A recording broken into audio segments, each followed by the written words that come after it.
শয়তান তাকে মসজিদে আসতে দেবে না। গুনাহ করে করে করে করে করে করে অন্তরের ভেতরে কালো ময়লা জমে এই কল্পটাকে, আমাদের যে একটা কল্প আছে, এই কল্পটাকে কালো ময়লায় আবর্তন করে রাখছে, ভালো কাজ করতে দেয় না। সে ভালো কাজে যাইতে চাইলেই তার বিভিন্ন দুনিয়ার জরুরতে এসে তাকে ঠেসে ধরে। এই জরুরত, ওই জরুরত, সেই জরুরত, মসজিদে যাওয়ার দরকার নাই, 5 ওয়াক্ত নামাজ পড়ার দরকার নাই, জুমার মসজিদে যাওয়ার দরকার নাই, এই যে একটা মাহফিল হইতেছে মাহফিলে যাওয়ার দরকার নাই, দিনী কথাবার্তা শুনে কি লাভ, কোরআনের কথা শুনে কি লাভ, খুতবা যখন শুরু হবে নামাজের 1 মিনিট আগে মসজিদে যাব, এরকম মানুষ কি নাই? বাড়িতে এমনিতে ইচ্ছা করে বসে থাকে, বসে থাকে চিন্তা করে হুজুর যখন খুতবা পড়ার জন্য দাঁড়ায় যাবে তখন আমি মসজিদে যাই উপস্থিত হব, তাড়াতাড়ি নামাজ পড়েই বাকি সুন্নত পড়ার দরকার নাই, হুজুর সালাম ফিরাতে দেরি, দূর করে বাইর হইতে দেরি নাই, এমন মানুষ নাই মনে হয় আপনাদের। অথচ ফরজ নামাজের পরে 4 রাকাত সুন্নতে মুআক্কাদা আছে, জানেননি আপনারা? এই সুন্নতে মুআক্কাদা না পড়লে কি গুনাহ হয় না? সুন্নতে মুআক্কাদা যে ব্যক্তি ছেড়ে দেয়, আল্লাহ রসুল সাল্লাল্লাহু আলাইহি সাল্লামের হাদিস, যে ব্যক্তি সুন্নতে মুআক্কাদাকে ছেড়ে দেয় তার আমল নামায় কবিরা গুনাহ লেখা হয়। কি গুনাহ? কবিরা গুনাহ। আর কবিরা গুনাহ কখনো মাফ করার যোগ্য নয়, কবিরা গুনাহ কখনো মাফ করা হয় না। তাহলে ফরজ নামাজের পরে যে 4 রাকাত সুন্নতে মুআক্কাদা আছে, আরও 2 রাকাত সুন্নতে গায়রে মুআক্কাদা আছে, 2 রাকাত নফল আছে, এগুলো বাদ দিলাম, নফল আপনার পড়ার দরকার নাই, 2 রাকাত সুন্নতে মুআক্কাদাও পড়ার দরকার নাই, শুধু 4 রাকাত সুন্নতে মুআক্কাদা। কয় রাকাত? 4 রাকাত সুন্নতে মুআক্কাদা, এইটাও পড়ার আর সময় নাই। কপাল ফোড়া মুসলমান, সারাদিন সারা সপ্তাহ ঘুরে বেড়ায়, 5 ওয়াক্ত তো পড়েই না, জুমার দিন মসজিদে আসে, লাস্টে যে 4 রাকাত সুন্নতে মুআক্কাদা, যেটা পড়লে আমার কবিরা গুনাহ হবে, মসজিদে আসার চাইতে ঘুমানো ভালো ছিল। ভালো ছিল না? বাড়িতে যদি ঘুমাইতেন শরীরটা আরাম পাইতো, মসজিদে আসে নামাজ পড়ে ফরজ পড়েই দৌড় মারছেন, কি সওয়াব হয়েছে? কি সওয়াব হয়েছে আমারে বুঝান। আপনি যে হুজুরের পিছে 2 রাকাত ফরজ নামাজ পড়লেন, এরপরে বয়ান শুনলেন, খুতবা শুনলেন, রসুলের সুন্নত পালন না করে দৌড় দিলেন, কি সওয়াব হলো? এই যে বয়ান শুনে যে সওয়াব আপনার আমল নামায় দেওয়া হয়েছে, ফরজ নামাজ আদায় করে যে সওয়াব আপনার আমল নামায় দেওয়া হয়েছে, 4 রাকাত সুন্নত বাদ দেওয়ার কারণে তো সব মাটি হয়ে গেল, আমলের চাইতে গুনাহ আপনার বেশি হয়ে গেল। একটা কবিরা গুনাহ বান্দা জাহান্নামে যাওয়ার জন্য যথেষ্ট। কয়টা কবিরা গুনাহ? একটা, সামান্য একটা কবিরা গুনাহ করলেই ওই ব্যক্তি জাহান্নামে যাবে, রসুলের স্পষ্ট হাদিস। তাহলে আমরা কত জুমা 4 রাকাত সুন্নত বাদ দিয়ে চলে গেলাম, তাহলে 4 রাকাত সুন্নত বাদ দিয়ে যাওয়া যাবে? যাওয়া যাবে না। আমরা মনে মনে চিন্তা করি মসজিদে আগে যাওয়ার দরকার নাই, হুজুর ফেস করে গেলে শুনতে ভালো লাগে না। আল্লাহ রসুল সাল্লাল্লাহু আলাইহি ওয়াসাল্লামের হাদিস, আল্লাহ তাআলা ডাক দিয়ে বলে, নবী গো, আমার পক্ষ থেকে সমস্ত মানুষদেরকে জানায় দেন, যারা মসজিদের ভেতরে জুমার নামাজ আদায় করার জন্য আসবে, সবাই কান লাগান, যারা মসজিদে জুমার নামাজ আদায় করার জন্য আসবে, সর্বপ্রথম যেই ব্যক্তি মসজিদে প্রবেশ করবে, সর্বপ্রথম যেই ব্যক্তি মসজিদে প্রবেশ করবে, আপনাদের মসজিদের দরওয়াজা ওইটা না, এই মসজিদের দরওয়াজার 2 সাইডে 2 জন ফেরেশতা দাঁড়ায় থাকে। কয়জন? 2 জন ফেরেশতা দাঁড়ায় থাকে, খাতা আর কলম হাতে নিয়ে দাঁড়ায় থাকে। তারা গণনা করে যে সর্বপ্রথম যে ব্যক্তি মসজিদের ভিতরে প্রবেশ করতেছে, এই ব্যক্তির আমল নামায় আল্লাহ তাআলার পক্ষ থেকে একটা উটকে সদকা করার পরিমাণ সওয়াব আল্লাহ তাআলা তার আমল নামার ভিতরে দিয়ে দিবেন। সুবহানাল্লাহ। তাহলে আগে মসজিদে আসার দাম আছে না নাই? সওয়াব আসেনি মসজিদে আসার। এরপরে 2 নম্বরে যে ব্যক্তি মসজিদে প্রবেশ করবে, রসুল সাল্লাল্লাহু আলাইহি ওয়াসাল্লাম বলেন, যে ব্যক্তি মসজিদের ভিতরে 2 নম্বরে প্রবেশ করলো, সর্বপ্রথম 2 নম্বরে, এই ব্যক্তির আমল নামায় ফেরেশতারা একটা দুম্বা সদকা করার পরিমাণ সওয়াব তার আমল নামার ভিতরে দিয়ে দিবেন। সুবহানাল্লাহ। এরপরে 3 নম্বরে যে ব্যক্তি মসজিদে প্রবেশ করবে, রসুলুল্লাহ সাল্লাল্লাহু আলাইহি ওয়াসাল্লাম বলেন, এই 2 সাইডের ফেরেশতারা তার আমল নামায় একটা বকরি সদকা করার পরিমাণ সওয়াব তার আমল নামায় দিয়ে দিবেন। সুবহানাল্লাহ। এরপরে যে ব্যক্তি ঢুকবে, সেই ব্যক্তির আমল নামায় মুরগির ডিম দেখছেন তো, মুরগির ডিম সদকা করার পরিমাণ সওয়াব তার আমল নামায় দিয়ে দিবে। এরকমভাবে ফেরেশতারা একের পর এক মসজিদে ঢুকতেছেন, একের পর এক ঢুকতেছেন, ফেরেশতারা আপনার আমল নামায় সওয়াব লিখতেছে। যখনই বয়ান শেষ হয়ে যাবে, হুজুর খুতবা নিয়ে দাঁড়ায় যাবে। এই খুতবা শোনা ওয়াজিব। এই খুতবা শোনা কি বাবা? ওয়াজিব। এই খুতবা শোনা ওয়াজিব। ফেরেশতারা তাদের খাতাগুলোকে বন্ধ করে আপনাদের সাথে বসে যাবে হুজুরের খুতবা শোনার জন্য। কি করার জন্য? হুজুরের খুতবা শোনার জন্য। আপনারা যেরকম বসে আছেন, ওই দুইজন গেটর থেকে এসে তারাও আপনাদের সাথে বসে হুজুরের খুতবা শুনবে। তাহলে খুতবার পর যারা মসজিদে ঢুকবে তারা কি সওয়াব পাবে না? না। যারা খুতবার পর মসজিদে ঢুকবে তাদের আমল নামায় কোনো সওয়াব লিপিবদ্ধ করা হবে না। আচ্ছা, তাদের আমল নামায় কোনো সদকার সওয়াব দেওয়া হবে না, শুধু নামাজের যে সওয়াব এই সওয়াবটা পাবে। তাহলে মসজিদে আগে আসার দরকার আছে না নাই? আছে। আল্লাহ রাসূল সাল্লাল্লাহু আলাইহি ওয়াসাল্লামের হাদিস, قال وأنس رضي الله تعالى عنه قال النبي صلى الله عليه وسلم الصدقة ترد البلاء। রাসূল সাল্লাল্লাহু আলাইহি ওয়াসাল্লামের হাদিস, যে ব্যক্তি আল্লাহর রাস্তায় দান সদকা করে, কি করে? আল্লাহর রাস্তায় দান সদকা করে, আল্লাহ তাআলা দুনিয়ার সমস্ত বালা মুসিবতগুলোকে তার সব বন্ধ করে দেয়। সুবহানাল্লাহ। দুনিয়ার যত বালা মুসিবত আছে সবগুলোকে আল্লাহ তাআলা আসান করে দেয়, সবগুলো বন্ধ করে দেয়। শুধু দুনিয়ার বুকে নয়, আল্লাহর হাবিব সাল্লাল্লাহু আলাইহি ওয়াসাল্লাম বলেন, আল্লাহর রাস্তায় 10 টাকা, 20 টাকা, 100 টাকা দান করার বদলতে কিয়ামতের ময়দানে আল্লাহ তাআলা তার জিন্দেগির সমস্ত গুনাহ খাতাগুলোকে মাফ করে দিয়ে ওই ব্যক্তিকে জান্নাতের ভিতরে ঢুকিয়ে দেবে। সুবহানাল্লাহ। হাদিস শরীফের ভিতরে এসেছে, আল্লাহ তাআলা সিংহাসন নিয়ে যখন বসে যাবে তখন প্রত্যেকটা মানুষদেরকে ডাকা হবে। ডেকে ডেকে আল্লাহ তাআলা তার কুদরতি বগলের নিচে, কার নিচে? কুদরতি বগলের নিচে। বগল শুনে আবার ভাইবেন না যে আমাদের মতো বগল। আল্লাহ তাআলার বগল কেমন হইতে পারে এটা আল্লাহ ছাড়া আর কেউ জানে না। কুদরতি বগল, অর্থাৎ কেমন বগল হবে এটা আল্লাহ ভালো জানে। কুদরতি বগলে এক একজনের মাথা নিবে, নিয়ে বলবে, বান্দা দুনিয়ার বুকে তুমি গুনাহ করেছো, এটা কি কেউ জানেনি? তখন আমরা বলবো যে আল্লাহ আমার স্ত্রীও জানে না, আমি একটা গুনাহ করছি, আমার দুনিয়ার বুকে কেউ জানে না, আমি আমার স্ত্রীরও বলি নাই। তখন আল্লাহ তাআলা বলবে যে তুমি আমার রাস্তায় কিছু দান করেছো নাকি? তখন এই ব্যক্তি বলবে, আল্লাহ ওই একদিন একটা ফকির আসছিল, পকেটে একটা 1 টাকা ছিল বা 2 টাকা ছিল, আমি দিয়ে দিছি আর কি, ভালো নিয়তে দেই নাই, আপনাকে রাজি খুশি করার উদ্দেশ্যে দিছি। 2টা টাকা পড়েছিল, তার মধ্যে আবার সিরা সুরা, এই টাকাটাই দিয়ে দিছি। তখন আল্লাহ তাআলা কানে কানে বলবে যে দুনিয়ার বুকে যে তুমি খারাপ কাজগুলো করেছো এটা সাক্ষী দুনিয়ার বুকে তুমি রাখো নাই, আবার আমাকে খুশি করার জন্য 1 টাকাই হোক বা 2 টাকাই হোক তুমি আমার রাস্তায় দান করেছো, এই জন্য তোমার জিন্দেগির সমস্ত দোষগুলো আমি কিয়ামতের ময়দানে গোপন থুয়ে তোমাকে আমি জান্নাতুল ফেরদাউস দান করলাম। সুবহানাল্লাহ। তাহলে দান করার ফজিলত আসেনি? দান করতে হবে। হযরত দাউদ আলাইহিস সালাতু ওয়াস সালামের একটা কাহিনী আছে, হাদিস শরীফের কাহিনী। হযরত দাউদ আলাইহিস সালাতু ওয়াস সালামের যুগে দাউদ আলাইহিস সালাতু ওয়াস সালামের এই আজরাইলের সাথে বন্ধুত্ব ছিল। কার সাথে ছিল?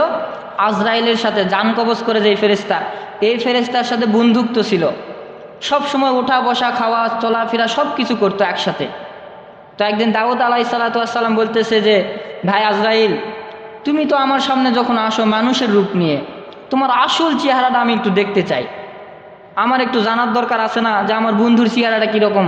মানুষ যদি আমার জিজ্ঞাসা করে যে ফেরেশতা আপনার বন্ধু, ফেরেশতার চেহারা কীরকম বলেন দেখি, তখন আমি কেমনে উত্তর দিব? তো আপনার চেহারাটা আমাকে দেখান। তখন আজরাইল বলতেছে যে নবী, আপনি আমার চেহারা দেখলে বেহুশ হয়ে যাবেন, আমার চেহারা আপনি দেখেন না, আপনি ভয়ে বেহুশ হয়ে যাবেন, মারাও যাইতে পারেন। নবী আবার বলতেছে, না আমি ভয় পাবো না, আপনি আপনার চেহারাটাকে আমাকে দেখান।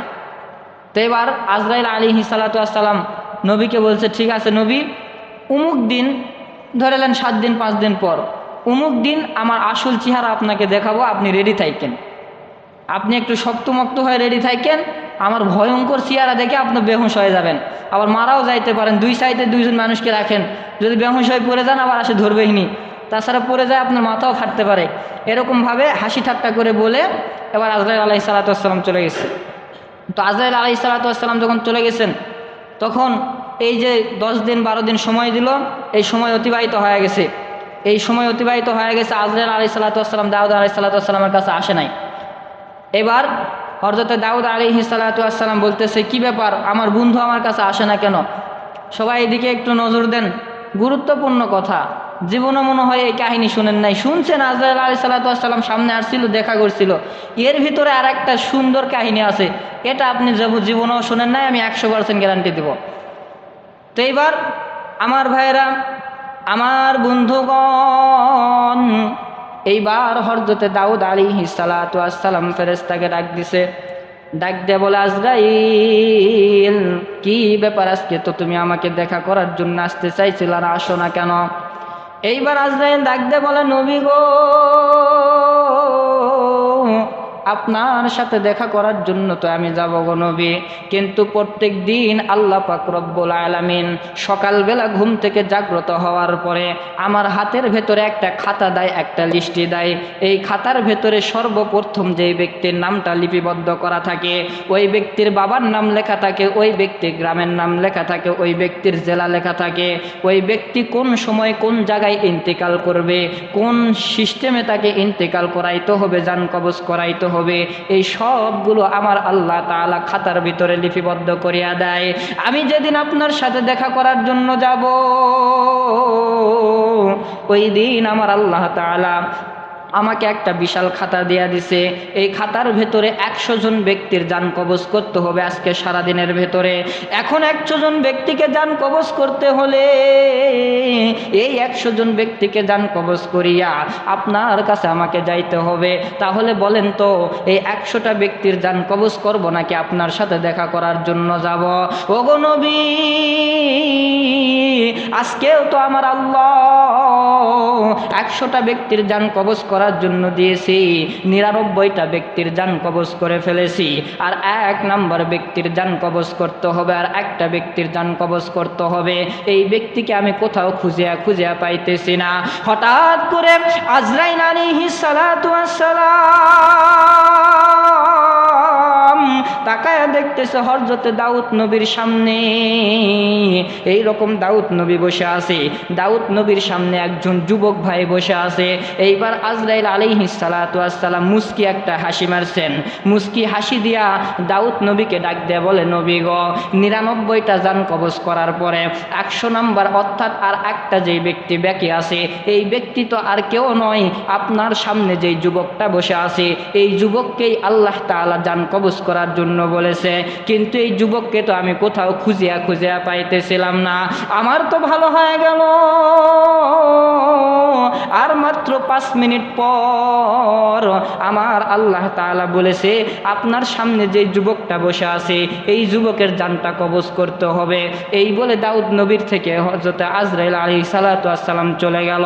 আবার 2 দিন পর যখন আজরাইল আলাইহিস সালাতু ওয়াস সালাম আসলেন, এইবার দাউদ নবী ডাক দেয়া বলে, কি ব্যাপার আজরাইল, আবার তুমি 2 দিন পর আমার সামনে আসলা, কি ব্যাপার? আমার সামনে তুমি বলছিলা যেই যুবকের জানটা কবজ করতে হবে, 2 দিন পর্যন্ত পার হয়ে গেল, এখনো দেখতেছি ওই যুবক আমার সামনে বসে আছে, কি ব্যাপার, তুমি কি জান কবজ করো নাই? মাত্র 5 মিনিট দুনিয়াতে হায়াত আছে, 5 মিনিটের বদল এখনো তো ওই যুবকটা 2 দিন বেঁচে আছে, কি ব্যাপার, তুমি কেন জান কবজ করো নাই? এইবার আজরাইল আলাইহিস সালাম নবীরে ডাক দে বলে, নবী গো, আমিও তো আল্লাহ তাআলাকে এইটাই প্রশ্ন করেছিলাম, মাবুদ গো, আপনি যেই যুবকের জানটা কবজ করতে বললেন, কি ব্যাপার, ওই যুবকের জান কেন কবজ করব না, নিষেধ কেন করতেছেন? তখন আমাকে আল্লাহ তাআলা ডাক দে বলো, আজরাইল, তুমি যেই যুবকের জানটা কবজ করতে চাইতেছো, ওই যুবক, ওই 5 মিনিট যখন সময় ছিল, ওই 5 মিনিটের মধ্যে একজন ফকির যায় ওই যুবকের সামনে দাঁড়ায় গেছে, হাত পাতিয়া ওই যুবককে ডাক দে বলে, ভাই গো, তোমার পকেটে একটু টাকা পয়সা থাকলে আমাকে দান করো। তখন ওই যুবক তার পকেট থেকে 10টা টাকা বাহির করে দান করছে, আর ওই ফকিরটা হাসতে হাসতে দোয়া করে দিছে, মালিক, এই যুবকের হায়াতে আপনি বরকত দান করেন। আর ওই দোয়াতে আমি আল্লাহ কবুল করে নিয়েছি। 10টা দিরহাম দান করার বদলতে আমি 60 বছর তার হায়াতকে বৃদ্ধি করে দিয়েছি। কয় বছর হায়াত? 60 বছর হায়াত। আপনারা শুনছেন কিনা জানি না। আল্লাহ পাক রব্বুল আলামিন বলেন, যেই ব্যক্তি আমি আল্লাহর রাস্তায় 1 টাকা দান করে আমি তার আমল নামায় 10টা সওয়াব লিখিয়া দেয়। কয়টা? 10টা। তাহলে ওই যুবক 10 দেরহাম দান করছে, তাহলে 10 দেরহাম যদি দান করে, একটা দেরহামের বদলতে যদি 10টা করে সওয়াব হয়, তাহলে 10 দেরহামের বদলতে কয়টা হচ্ছে বাবা? 100টা হচ্ছে। আল্লাহ তাআলা ডাক দিয়ে বলে, 100 বছরের বদৌলতে আমি ওই যুবকের আমল নামার ভেতরে 60 বছরের হায়াতকে বৃদ্ধি করে দিয়েছি। এই কারণে বাবা যে আমার বন্ধুগণ, তাহলে সদকা করলে, আল্লাহর রাস্তায় সদকা করলে আপনার আমার হায়াত বাড়ে কিনা কমে? বাড়ে। এই জন্য দান করার দরকার আছে না নাই? তাহলে দান করবেন তো। 2 টাকা, 5 টাকা, 10 টাকা, যে যা পারেন দান করবেন। এমনও হইতে পারে আপনার 1টা টাকা আল্লাহর কাছে কবুল হয়, আপনি জান্নাত পাইতে পারেন। যাই হোক, আজকে সময় কম, একটা ছোট্ট আমল আপনাদেরকে বলে দিই, 1 মিনিট। ছোট্ট একটা আমল, রসুলের সুন্নত, মাথার ভেতরে চুল কাটা 2 তরিকায় সুন্নত। কয় তরিকায়? জোরা বলেন, কয় তরিকায়? 2 তরিকায়। ছোট্ট সুন্নত মনে করছেন নাকি? এই ছোট্ট সুন্নতের বিনিময়ে আপনি জান্নাত পাইতে পারেন। 2 তরিকায় চুল কাটা সুন্নত। 1 নাম্বার, পুরা মাথাকে নাড়া করা। কি করা? আমাদের ভাষায় আমরা বলি নাড়া। এই নাড়া করা কি রসুলের সুন্নত। 2 নাম্বার, যদি নাড়া না করতে পারেন তাহলে চুলকে বাবরি রাখতে হবে। আমি যেটা রাখছি এরকম বাবরি রাখা সুন্নত। এখন তো আপনারা মুরব্বী হয়ে গেছেন, নাড়া করলে অনেকে হয়তো হাসি ঠাট্টা করবে, এই জন্য চুলকে বাবরি রাখতে পারেন। 3 নাম্বার একটা আছে, এটা হইতেছে জায়েজ পদ্ধতি, অর্থাৎ এই তরিকায় কাটলে আপনার কোনো গুনাহ হবে না। সেটা হইতেছে সামনে পিছে চতুর্দিকে একই পরিমাণ, একই সমান করে কাটতে হবে। কি করে কাটতে হবে? সমান করে। অনেকেই দেখবেন 2 সাইডে ছোট ছোট করে, মাঝখানে এই বড় রেখে দিচ্ছে। এটা হারাম। এটা শুধু নাজায়েজ নয়, একেবারে হারাম। এই জন্য এটা করা যাবে না। এই জন্য চুল আমরা 3 তরিকায় কাটবো। এই সুন্নতকে আমরা অনুসরণ করব।